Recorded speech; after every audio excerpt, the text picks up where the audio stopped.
¿Cómo estamos, mi gente? How are we doing, my people? I think we're gonna call this episode the pilot, cause like we're starting off. But to begin with, I want to tell y'all a little bit about myself, and I also want to thank y'all for listening. My name is Eduardo Vergara. I am a teenager who goes to Aikens Early College High School in Austin, Texas, and this year for one of my classes, or electives you could call it, I chose to take digital design and media production.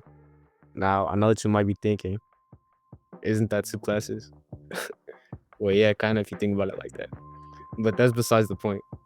As a final project in Mr. Clay's class, he wants us to tell a story, but not just a normal story.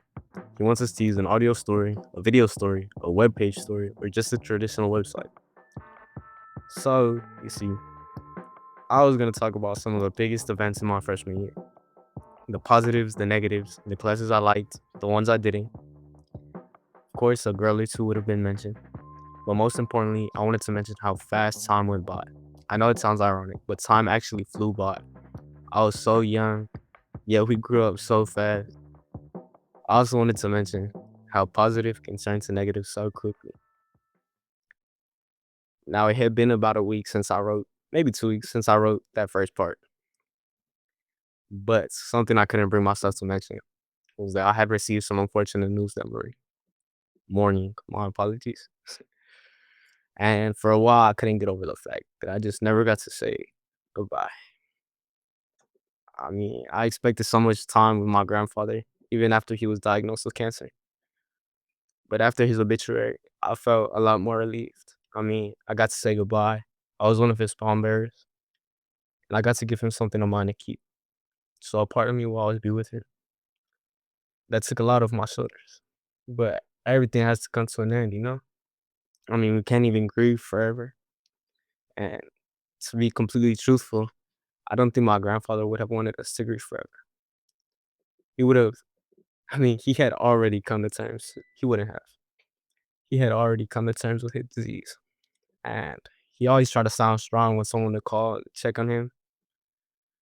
I think he knew that God gave his toughest battles to his strongest soldiers. But I wish he would have spoken more about what he was feeling. I mean, he even tried telling doctors he was in no pain. We would get home and he would do nothing but lay down in bed. And I mean, that kind of brings me to this. It's very important to speak about your emotions, your struggles, your experiences, whether that be with family, friends, just writing it down. I mean, hey, you could even try one of these. But with that being said, May 1st marks the beginning of Mental Health Awareness Month. Now, if you're wondering, my grandfather passed away the 3rd of May. But I'm going to circle back on what I was saying a second ago. Anyways, back to what I was saying a second ago. May starts the beginning of Mental Health Awareness Month. And I mean, I'm telling y'all a little bit of my story and who I am because that first week, I was struggling a lot. I couldn't comprehend my emotions. I mean, I spazzed out on a few teachers. I walked out of a few classes. But today is May 18th. I've made my amends because honestly, it was just another weight on my shoulders that I couldn't deal with.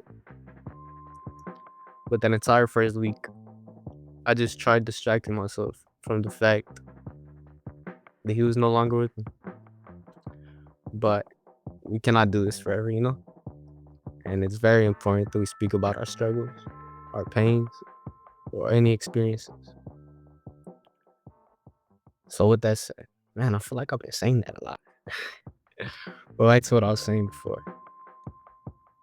God gives his toughest battles to his strongest soldiers. Now, my grandfather beat cancer once, but the second time there was nothing treatment could do. But that quote stuck with me. I heard it around the time he was diagnosed, but last week I heard it again. I also recently heard a Bible verse that I want to share with you. Psalms. I'm sorry if I'm mispronouncing that. I'm kind of iffy right now. Psalms 34, verse 17. The righteous will cry out, and the Lord hears them. He delivers them from all their troubles. Now, my grandfather wasn't the most faithful man, and I still wish I could have read him this. You know, maybe I would have had to find a Spanish Bible with a possibility of a different interpretation, but nonetheless, I wish he would have spoken about his pains, or at least his emotions. But to end this off, because I kind of gotta go too, I want to tell you to speak your truth, no matter what, no matter the form, no matter the experience. I really don't care if you need to cry out. Please speak your truth, because when we grow up, it'll all just be memories. Thank you for listening.